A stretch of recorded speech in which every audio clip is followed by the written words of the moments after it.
E vamos a mais uma mensagem de fé que vai nos abençoar. E vamos falar sobre o Espírito Santo e a Igreja de Cristo. Vamos falar desse assunto aqui que é muito importante. Começo com você. Vamos lá, na nossa leitura. O Espírito Santo de Deus é responsável por preparar a igreja como uma noiva, pura, santa e sem mancha para o noivo, Jesus Cristo. Vamos dar uma paradinha aqui e entender o seguinte. Então nós somos chamados para sermos essa noiva de Cristo, essa igreja sem mácula, esse povo que nasceu de novo, esse povo que tem uma nova vida em Cristo, que não pode mais continuar aprisionado por aquilo que no passado nós éramos presos. É para a gente mudar de vida completamente. Com Jesus é assim. A Bíblia diz: quem está em Cristo, nova criatura é, as coisas velhas passaram e tudo se fez novo. Se ainda isso não é uma realidade em alguns de nós, precisamos mais do que nunca se firmar em Cristo Jesus. Eu quero uma nova natureza, eu quero uma nova vida. Senhor, eu quero ser diferente daquilo que eu fui. O meu passado acabou, no momento do batismo nas águas, a minha velha criatura foi sepultada e agora quero viver como uma nova criatura, como uma nova pessoa, alguém recriado em Cristo que vai viver novidade de vida, amém? E não mais como vivia no passado. Essa conversão, essa nova natureza, essa transformação é uma obra do Espírito Santo nas nossas vidas. Vamos ver o que diz Efésios 5, 27, por favor. Vamos lá, onde a Bíblia nos fala sobre esta obra que Deus realiza na vida daqueles que são do Senhor. Efésios 5, 27, que diz, eu vou ler um pouquinho antes, porque a gente consegue entender o contexto, tá? Diz assim o verso 25, vós maridos, amai vossa mulher, como também Cristo amou a igreja e a si mesmo se entregou por ela. Ele está falando para nós que Cristo amou a igreja e se entregou por ela. Para que Jesus fez isso? Verso 26, para a santificar, purificando-a com a lavagem da água pela palavra. A palavra de Deus é essa água que nos limpa. Versículo 27, com que propósito? Para apresentar a si mesmo, igreja o quê? Igreja o quê? Gloriosa, não é uma igreja capenga não, uma igreja gloriosa, sem mácula, nem ruga, nem coisa semelhante, mas santa e irrepreensível. Então esta é a igreja que nós temos que ser. Isso de forma individual, não é pensando apenas da maneira coletiva, como igreja, o povo todo reunido, mas individualmente, eu tenho que ser, você tem que ser, todos nós precisamos ser. Essa igreja gloriosa, sem mácula, sem ruga, nem coisa semelhante, mas santa e irrepreensível. Amém? Então que tenhamos dentro de nós esse alvo. Jesus, me ajude, eu quero ser essa igreja gloriosa, essa igreja que anda na tua presença. Apocalipse 22, 17. Vamos lá? Apocalipse, versículo de número 17. E o Espírito e a esposa dizem, vem. E quem ouve, diga, vem. E quem tem sede, venha. E quem quiser, tome de graça da água da vida. Então há uma água que Deus tem a nos oferecer, e é por essa água que Deus nos transforma, nos lava, nos limpa, nos regenera completamente. Voltando para a nossa lição. Ele o faz por meio de nos revelar a verdade bíblica. É assim que Deus vai nos limpando, nos fazendo de novo, nos reconstruindo como igreja, né? Por meio da sua palavra. As cartas escritas aos irmãos pelos apóstolos foram inspiradas pelo Espírito Santo para dar orientações importantíssimas à igreja de Cristo. são como água pura, que remove toda a sujeira e nos santifica para o nosso Deus. Então, quando a gente lê as cartas, nós estamos nos lavando, estamos nos purificando. Através da leitura da Bíblia Sagrada, nós vamos nos limpando, vamos nos santificando. É importante que façamos isso, que a gente leia a Bíblia Sagrada, né? Porque pela leitura da palavra, a própria palavra vai limpando o nosso ser, vai purificando o nosso interior. E isso é necessário. Então, à medida que você pega aquelas cartas, as orientações que Paulo dá à igreja de Corinto, à igreja de Gálatas, à igreja de Tessalônica, à igreja, enfim, todas elas. E a gente vai aprendendo. Ali Deus vai nos dirigindo. Então é isso que eu tenho que fazer. É isso aqui que eu não posso fazer. É assim que eu tenho que agir. Jesus me ensina isso aqui. Me ajude a ser essa pessoa. Então a gente vai aprendendo com a palavra como devemos de fato proceder. Continuando. Antes de abordar este tema, vamos definir as palavras mundo e também a palavra igreja para o nosso estudo. O termo mundo significa humanidade sem Deus, civilização que não se submete ao Criador. Então, quando a gente fala do sistema do mundo, quando a Bíblia fala que Deus nos tirou desse mundo, quando a Bíblia fala sobre que o mundo jaz no maligno, o que a Bíblia está dizendo? Está dizendo que essa humanidade sem Deus, essa civilização que não se submete ao Criador, esse é o mundo. Já a palavra igreja provém do substantivo composto grego eclésia, que significa chamados para fora. Isso é a igreja, chamados para fora. Muitos associam a palavra igreja com o templo onde congregam. Mas a melhor definição para a igreja, então, é pessoas chamadas para fora do mundo. Então diga, eu sou chamado para viver fora deste mundo. Ou seja, fora desse contexto de uma humanidade sem Deus, fora desse domínio do pecado que impera e que escraviza a humanidade. A Bíblia diz outrora, quer dizer, no passado, nós éramos filhos da desobediência, nós éramos guiados pelo Espírito que agora opera nos filhos da desobediência. Outrora, no passado, era assim. Estávamos presos ao pecado. Mas quando nós conhecemos a Jesus, somos tirados desse mundo, somos tirados do reino das trevas e transportados para o reino do Filho do seu amor, onde agora em Cristo devemos viver uma nova história, completamente diferente daquela que vivíamos anteriormente.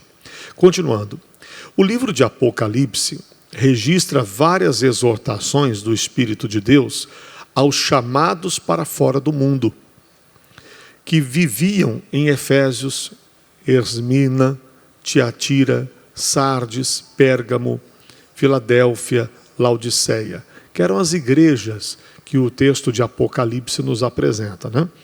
E que ali temos muitas lições. Ao estudar as cartas às igrejas, podemos nos identificar com muitos de seus erros e acertos. Cada uma dessas igrejas, bem como as de Roma, de Corinto, da Galáxia, de Filipos, de Colossos, de Tessalônica, figuradamente, ainda são encontradas em nossos dias. Se ouvirmos o que o Espírito Santo diz a elas, seremos o quê? Santificados e venceremos também. Amém, pessoal?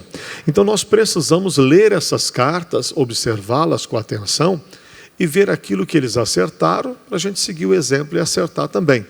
E aquilo que eles erraram, sair fora daqueles erros para não cometer os mesmos erros. Então, com a palavra de Deus, à medida em que a gente vai aprendendo da palavra, nós vamos nos santificando. A palavra é essa água que nos limpa, mais uma vez eu enfatizo isso. Continuando. Não entristeçais o Espírito Santo. Vamos ver isso aqui? A Bíblia diz para nós em Efésios 4:30, e não entristeçais o Espírito Santo de Deus, do qual estáis selados para o dia da redenção. Toda amargura, ira, cólera, gritaria, blasfêmias e toda malícia seja o quê? Tirada de entre vós. Antes, sejam uns para com os outros benignos, misericordiosos, perdoando-vos uns aos outros, como também Deus vos perdoou em Cristo. Vamos dar uma paradinha aqui e prestar atenção.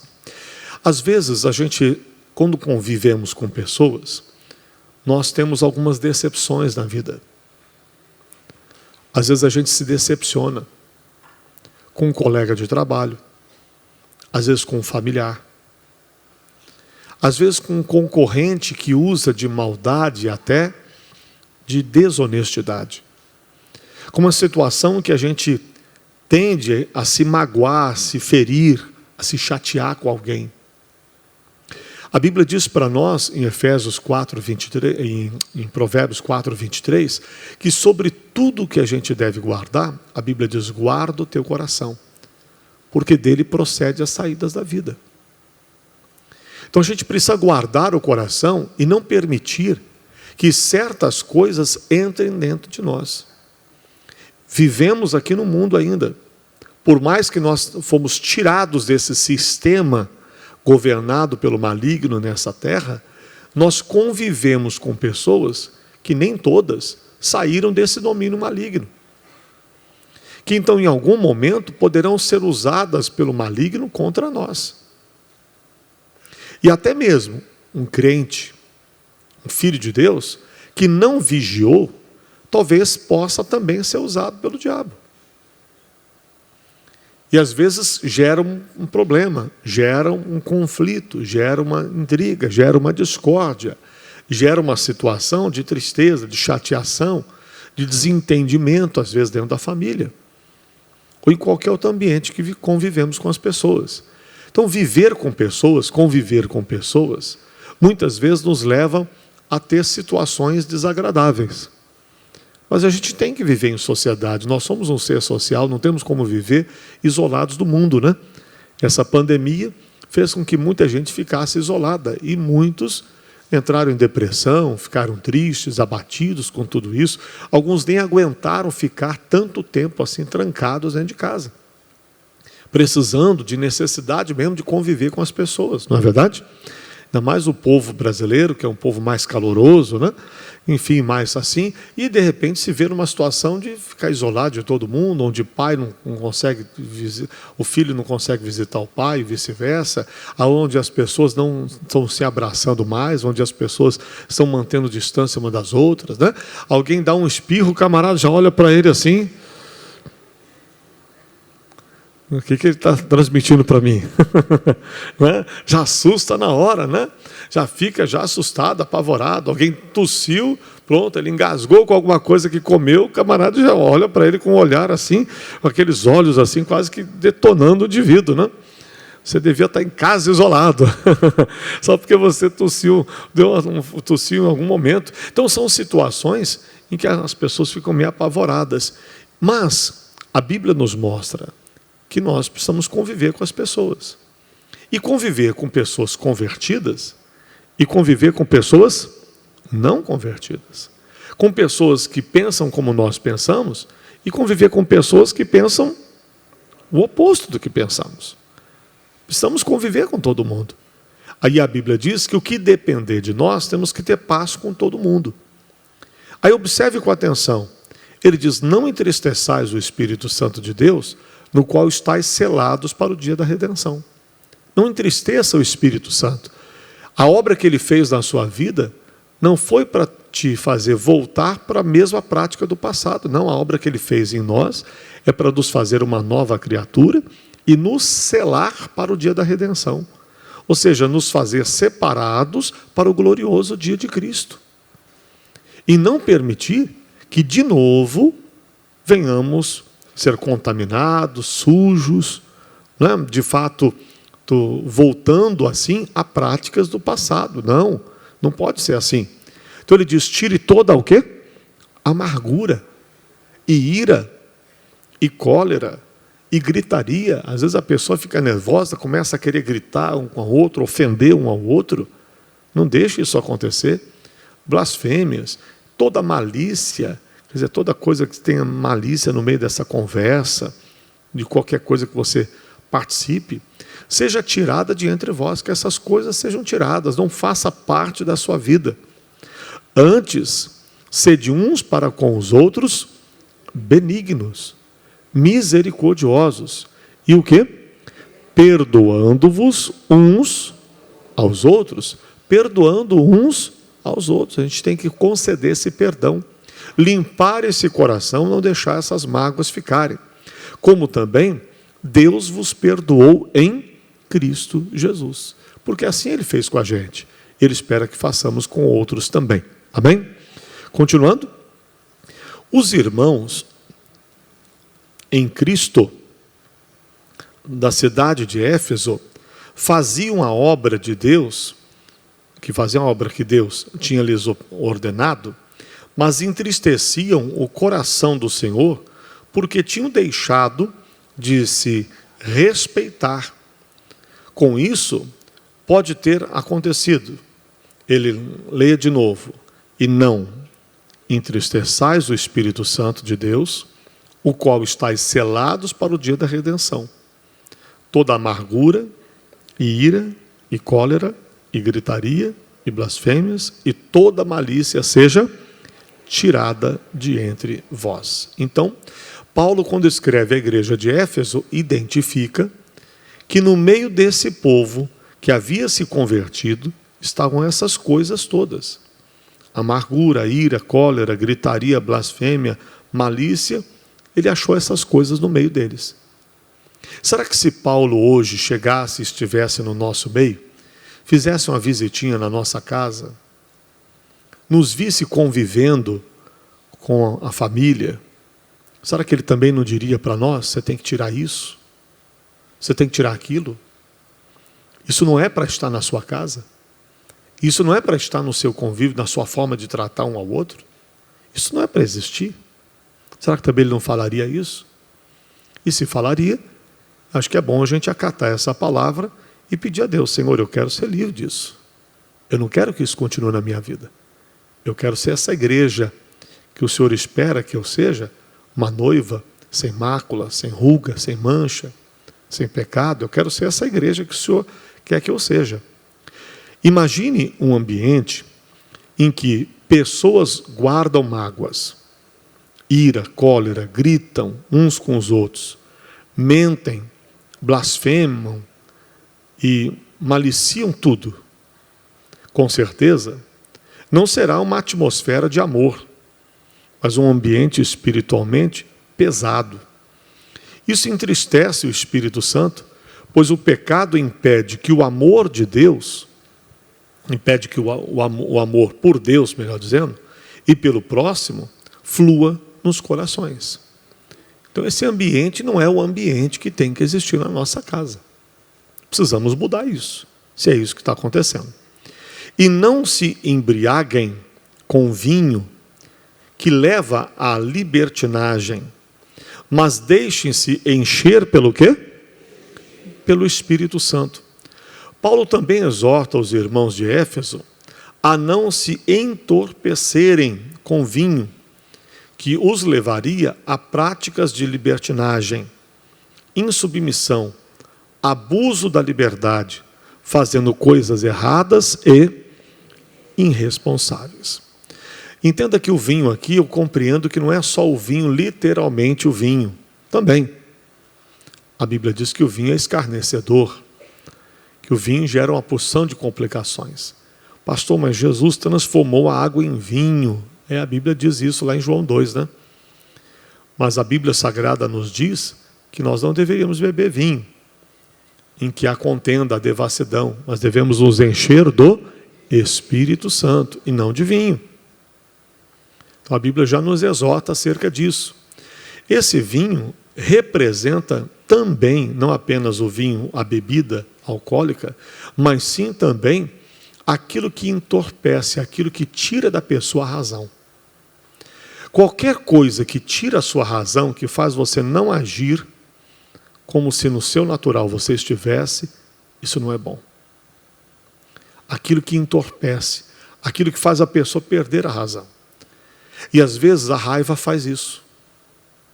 A raiva faz a pessoa perder a razão. Não é assim? Pisa no meu calo, mas se mexer com a minha mãe, não tem aqueles que falavam assim? Quando era garoto, o pessoal falava isso. Se mexer com a minha mãe, eu pulo para cima mesmo. Eu lembro que, quando garoto, era assim que o pessoal falava, né? Então eu estava jogando bola no campinho lá, enquanto está lá falando dele, falou dela, mas alguém xingava a mãe, o camarada já virava um bicho e partia para cima. Perdia a razão. Era desse jeito que acontecia. Então, às vezes, a pessoa tem algo que a entorpece, que a tira de si. Faz ela sair dela e agir de uma forma que ela não agiria se estivesse no seu normal. Então, o que é que te entorpece? Aquilo que te deixa fora de si. Tem que controlar isso, não pode se entregar a essa prática, senão vai ter problema sério. Então, não vos embriagueis com vinho, não, pelo contrário. Há ainda outra advertência aos irmãos de Éfeso, escrita no Apocalipse, capítulo 2, versículo 1 até o 7. Escreve ao anjo da igreja, que está em Éfeso. Isto diz aquele que tem à sua destra as 7 estrelas, que anda no meio dos 7 castiçais de ouro. Eu sei as tuas obras, e o teu trabalho, e a tua paciência, e que não podes sofrer os maus, e puseste à prova os que dizem ser apóstolos e não o são, e tu achastes mentirosos, e sofrestes e tens paciência, e trabalhaste pelo meu nome, e não cansaste. Tenho, porém, contra ti. O que é que Deus tinha contra eles? Que deixaste o teu primeiro amor. Então, uma outra coisa que a igreja de Éfeso deixou a desejar. Deixaram o seu primeiro amor. Parece que se escandalizaram com algumas pessoas que deram mau testemunho para eles. Aqui o texto fala de apóstolos que eles acharam lá, que não eram praticantes da palavra. E isso os escandalizou. E mexeu com eles de tal forma que eles se esfriaram na fé. Cuidado, os maus testemunhos, infelizmente, eles existem. Jesus falou que mister é que venham os escândalos. Também disse, ai daqueles por quem os escândalos vierem. Mas eles virão. Os escândalos vão acontecer. No mundo que vivemos, existem pessoas que estão firmes e existem pessoas que não estão firmes com Deus. E a queda do outro não pode ser motivo da nossa queda. Porque o outro se perdeu, se contaminou, porque o outro não teve juízo, não vigiou, não orou, não se consagrou, não viveu a palavra de Deus. Agora, porque alguém errou, você vai se perder por conta dos outros? Nem pensar numa coisa dessa. Já vimos tantas pessoas nesse mundo caírem, se desviarem do Evangelho, se perderem. O que a gente pode fazer? Orar por eles, pedir a Deus que tenha misericórdia e que leve eles ao arrependimento. Agora, porque o outro caiu, eu vou cair? Não, porque, poxa, mas ele era uma pessoa assim, mas ela era uma pessoa desse jeito, mas era alguém que eu admirava, agora de repente está assim, não é possível, então eu não vou mais para a igreja. Você é um tolo se fizer isso. Você é um tolo. Alguém fez a besteira de se perder, aí por causa do outro você vai se perder? Mas nem pensar nisso. Por isso a Bíblia diz em Hebreus 12 que nós temos que olhar para o autor e consumador da nossa fé, que é o Senhor Jesus. E se alguém se desviou, se perdeu, se contaminou, se aproximar de você e começar com algum tipo de conversa, que você percebe que ele está tentando lhe contaminar com a sujeira que ele tem no coração dele, sai fora. Só olha alto lá. Eu vou respeitar você, a sua posição, se você não quer saber de Jesus. Agora não vem com essas conversas querendo me contaminar, que eu não estou a fim de ouvir a sua conversa, não. Esse tipo de papo, estou fora. A Bíblia exorta a gente no Salmo 1. Bem-aventurado o varão que não anda segundo o conselho dos ímpios. Aquela pessoa que despreza a palavra de Deus está agindo como um ímpio. Ele é um ímpio. A pessoa que despreza a palavra é o ímpio. E a Bíblia diz que bem-aventurado o varão que não anda segundo o conselho dos ímpios, nem se assenta à roda dos escarnecedores. Então a pessoa sentou lá numa roda para ficar falando mal, para criticar não sei quem, a igreja tal, porque o fulano de tal, fulana de tal, sai fora disso. Eu não me assento na roda de escarnecedor. Não, porque você quer ser muito certinho. Não, porque eu não quero ser perdido igual você. Eu não quero me perder como você está se perdendo. Então, esse tipo de conversa para mim não serve, amigo. Sai fora. Porque você percebe que aquele tipo de conversa contamina. E a realidade é, o que não edifica, contamina. Não edifica, contamina. Então, se tem alguma coisa na sua vida que você diz, não me edifica, vai te contaminar. Então não faz bem. Para que eu vou me contaminar? Se não está me edificando, vai me fazer mal. Se não faz bem, faz mal. Porque neutro nada é, irmão. Nada é neutro. Se não faz bem, faz mal. Se não edifica, contamina. Se não me aproxima de Deus, me afasta de Deus. Aí é uma decisão que eu tenho que tomar na minha vida. O que eu quero para mim? Qual o propósito que eu tenho para a minha vida? Qual o alvo que eu tenho? Não, eu quero ser essa igreja que está selada pelo Espírito Santo para o dia da redenção. É isso que eu quero. Então não vou me contaminar. Não quero saber disso. Desculpa, amigo, mas esse tipo de conversa para mim não está legal. Vamos mudar o assunto? Não, mas não quero falar dos outros. Se você quiser orar por essa pessoa, a gente vai unir a fé agora e vamos orar por essa pessoa. Agora, ficar aí remoendo e falando mal dos outros, eu estou fora. Esse ambiente não é bom para mim. Não quero saber disso. É uma atitude que um cristão deveria tomar. Então, tenho, porém, contra ti, que deixastes o teu primeiro amor. É assim que as pessoas vão deixando, vão se contaminando, vão se esfriando e se afastam de Deus. Às vezes as más amizades, continua convivendo com a pessoa que está desveadona. E a pessoa fica falando coisa. E vai bombardeando conversas. E vai falando. Daqui a pouco a pessoa que está lá convivendo se perde junto. Não está firme o suficiente, não está bem, e daqui a pouco está perdida. Lembra-te, pois, de onde caíste. Enxergue aonde foi que a coisa começou a desandar. Onde é que eu peguei a rua errada? Eu não podia ter entrado à direita, era para a esquerda. Eu não podia ter entrado à esquerda, era para a direita. Eu não podia ter entrado para lugar nenhum, eu tinha que ter ido reto e eu peguei a rua errada. Então o que eu vou fazer? Eu tenho que voltar esse trajeto todo, pegar o caminho certo e prosseguir nele. E qual é o caminho certo? O caminho certo é Jesus. João 14,6. Ele disse, eu sou o caminho, a verdade e a vida.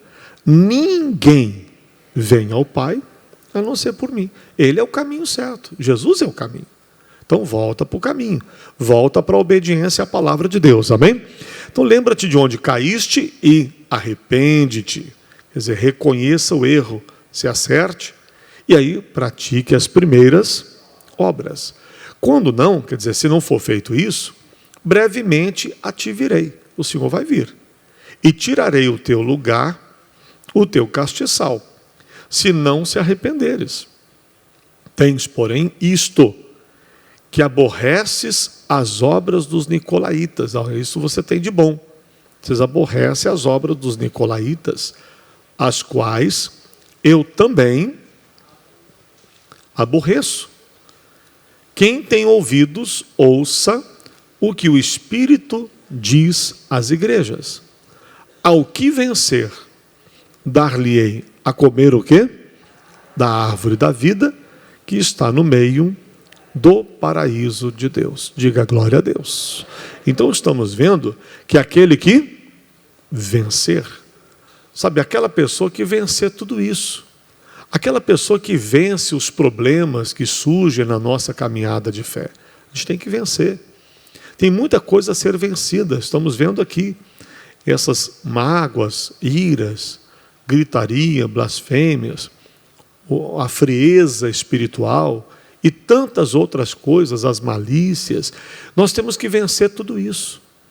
Nós estamos no mundo, não somos do mundo, estamos aqui, mas não pertencemos a ele.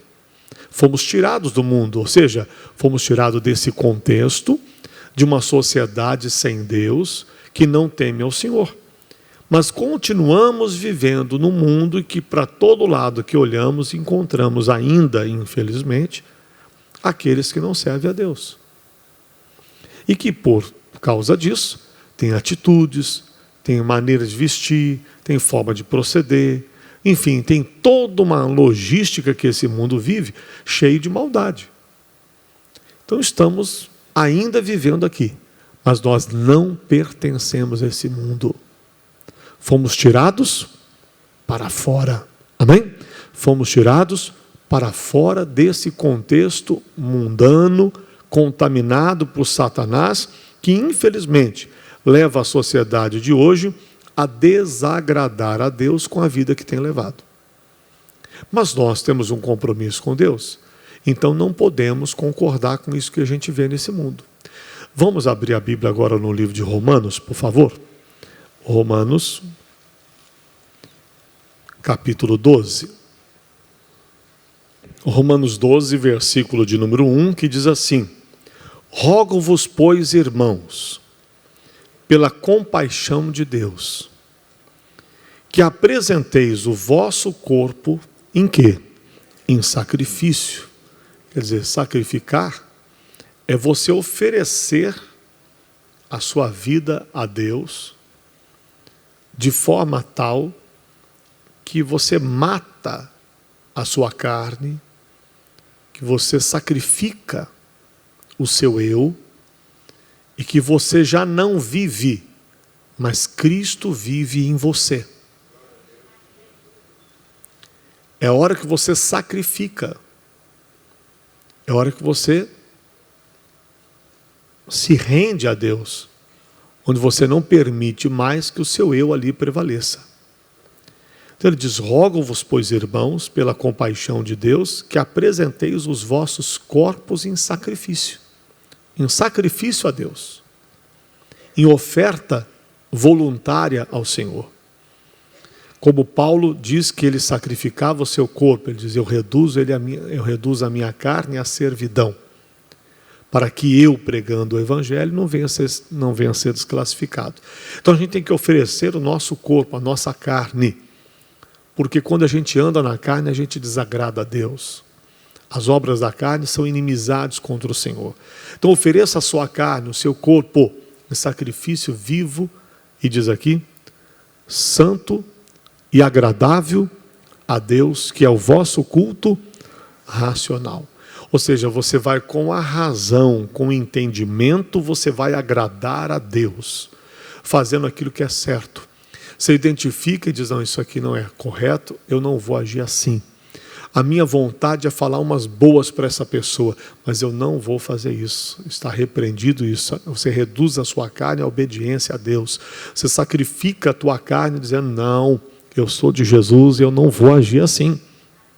Eu não vou falar isso, eu não vou fazer isso. Eu sou de Cristo, eu nasci de novo. Jesus, eu lhe pertenço, eu não posso fazer isso. Você pode estar vivendo um momento assim dificílimo, que às vezes a sua vontade é esganar alguém. A sua natureza humana pede para você tomar uma atitude de partir para cima da pessoa. Você entende que a sua luta não é contra carne, nem contra o sangue. Que a sua luta ela é espiritual. Então você não aceita tal coisa. Não, de Satanás, está repreendido.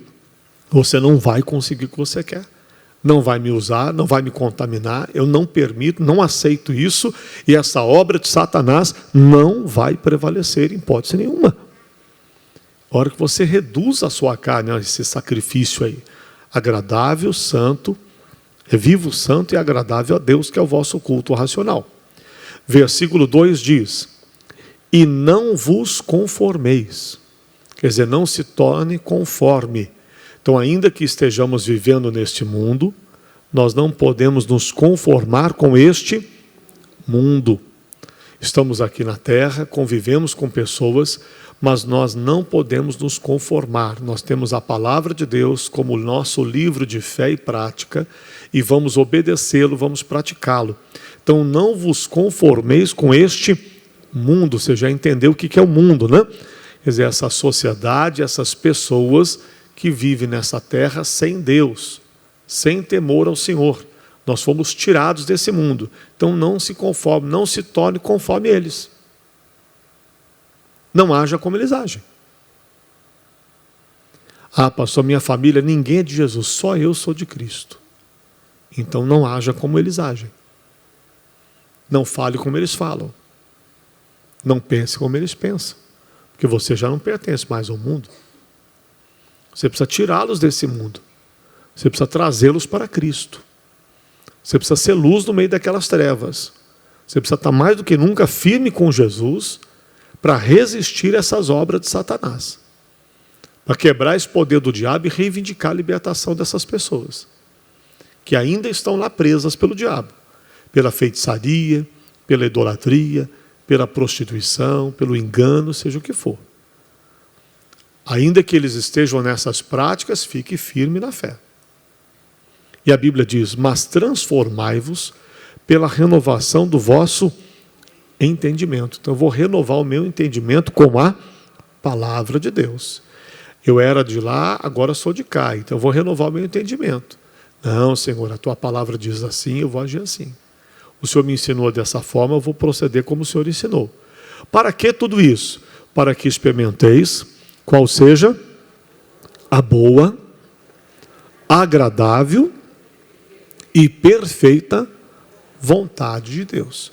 Então, para a gente provar dessa boa, agradável e perfeita vontade de Deus, a gente precisa renovar o nosso entendimento. Com o quê? Com a palavra. Não adianta a gente olhar para a situação, para a circunstância, é assim, não tem mais jeito não, as coisas estão perdidas mesmo. Não, renove a sua mente com a palavra. Renove o teu entendimento com ela. O meu Deus diz diferente. Não vou aceitar isso.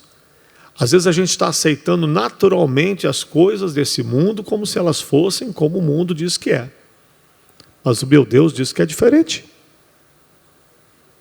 Então não vou aceitar.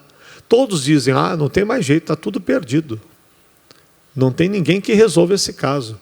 Não, mas a palavra do meu Deus diz que os impossíveis aos homens são possíveis para Deus. Não é isso não. Não, mas acontece que você sabe disso, agora a atitude dessa pessoa é isso, é aquilo, essa pessoa não tem mais volta. Você fica firme na fé. Senhor, eu creio na tua palavra. Soltar-se a presa ao valente? Por certo que sim, diz o Senhor. Então ele vai escapar, ele vai sair, ele vai ser liberto, ele vai sair da mão desse valente, desse demônio que dominou, que lutou até dominá-lo, mas ele vai sair da mão desse valente. Essa pessoa vai ser liberta da mão desse demônio. Esse demônio não vai prender meu filho, não vai prender meu cônjuge, não vai prender minha mãe, meu irmão, minha irmã, não vai prender o meu tio, minha tia, não vai prender ninguém. Soltar-se-ia preso o valente? Por certo que sim, diz o Senhor. Então ele vai escapar, ele vai ser liberto. Ele não vai ficar nas garras de Satanás. Amém, pessoal? Renove a sua mente com a palavra. Não concorde com aquilo que o diabo lhe traz, não. Senhor, vai ser conforme está escrito, eu creio. Vou provar da boa, perfeita e agradável vontade de Deus. Qual é a vontade de Deus? A vontade de Deus é que nenhum ser humano se perca, mas antes que todos sejam salvos. Então essa é a vontade de Deus, então é essa a vontade que eu vou provar. Essa é a vontade de Deus e é isso que vai acontecer com a minha família. Todos eles virão a Cristo. Ninguém vai ficar para fora da arca da salvação. Todos eles. Eu e a minha casa. Amém? Eu e a minha família. É hora que você tem que ficar firme, resistir ao diabo e ele fugirá de vós. Renove o seu entendimento, renove a sua mente com a palavra. Tome a palavra de Deus, assuma na sua vida E comece a guerrear. Vem pensamentos ruins, vem sim, eles vêm. São os dardos inflamados do maligno. Apague todos eles com o escudo da fé. Diga, não, aqui não tem lugar para você. Está amarrado, repreendido todos esses pensamentos contrários ao que a palavra do meu Deus fala. Eu levo todo o pensamento meu à obediência da palavra, cativo a obediência da palavra, conforme diz o texto de Coríntios 10, lá no verso 4. Não aceito, não vou concordar com isso. O Senhor Deus, ele vai derrubar essa muralha, essa barreira que existe, e vai cair por terra esse domínio de Satanás. A minha casa vai servir a Jesus. E aí você fica firme na fé. Você tem que renovar o teu entendimento. Pastor, mas fulano é coração duro. É aquele pau que nasceu torto que vai morrer torto. Então, pela primeira vez, você vai ver um pau que nasceu torto morrer direito. Porque ele vai se endireitar. Ele não vai se perder. Não tem essa história. Não, mas acontece que o trauma, o que aconteceu, o que viveu, a experiência que teve, a situação, isso é irreversível. Não tem nada irreversível para o nosso Deus. Deus muda qualquer situação. Ele é o Deus do impossível. É o Deus que vai fazer o milagre acontecer. Então a gente tem que renovar o nosso entendimento para provar da boa, perfeita e agradável vontade de Deus. Se você não renova o seu entendimento com a palavra, você vai ficar igualzinho o mundo pensa. Não, a situação do país está difícil, não tem problema financeiro, não porque está acontecendo isso, não porque está acontecendo aquilo, por causa da pandemia, tem muita gente desempregada, eu não vou conseguir emprego. Imagina com a idade que eu estou, como é que eu vou conseguir um emprego? Vou conseguir porque a porta que Deus abre, ninguém fecha. Porque o Senhor disse que põe diante de mim uma porta aberta e ninguém a pode fechar. Porque Ele disse que o que eu determinar em nome dEle, Ele vai fazer por mim. Então está determinado e essa porta está aberta. E essa bênção vai se concretizar na minha vida. Eu tomo posse daquilo que me pertence. Ou seja, a pessoa tem que reagir a isso, renovando o seu entendimento com a palavra. Provérbios diz que assim como você imaginou na sua alma, assim é. Aí se você fica imaginando, não tem jeito, não tem solução, está difícil. Essa pessoa não tem solução. Então pronto, então você se entregou à derrota. Então você se entregou a tudo e está dizendo, não tem mais o que fazer. Vou fazer o quê? Então não faz mais nada, irmão. Então cruza o braço e espera tudo acabar. Espera tudo se perder. Mas não é isso que Deus está nos chamando para fazer. Ele está nos chamando para guerrear. Ele está nos chamando para lutar. Ele está nos chamando para a gente ir contra tudo isso que o diabo está dizendo que vai ser. Porque não vai ser. O que vai acontecer, o que vai ser, é o que o meu Deus disse na sua palavra. Não vai ser outra coisa, não vai ser diferente. Eu acredito naquilo que o meu Deus me prometeu e eu vou tomar posse daquilo que Deus me prometeu. Se você se conforma com esse mundo, você vai viver igualzinho a ele. Você vai pensar como ele, vai agir como ele, vai proceder como ele. E vai ter os resultados que eles têm. E os resultados deles são péssimos. Uma vida de pecado, de derrota, de sofrimento, de desonestidade, de mentira, de engano, de vaidade, de soberba, de orgulho e, por fim, uma eternidade separada de Deus. Então, o que eles têm não é bom. E ainda que alguém aparentemente esteja se dando bem por fazer alguma coisa errada, vai chegar a prestação de conta para ele também. E a hora que ele tiver que prestar conta, se você se iguala a eles, você vai prestar conta igualzinho a eles. Então não é bom para você, não é bom para mim, não é bom para ninguém. O bom é que a gente viva aquilo que é santo, puro e agradável a Deus. Aí nós vamos provar da boa, perfeita e agradável vontade do Senhor, que eu acho que é o que todos nós queremos, não é?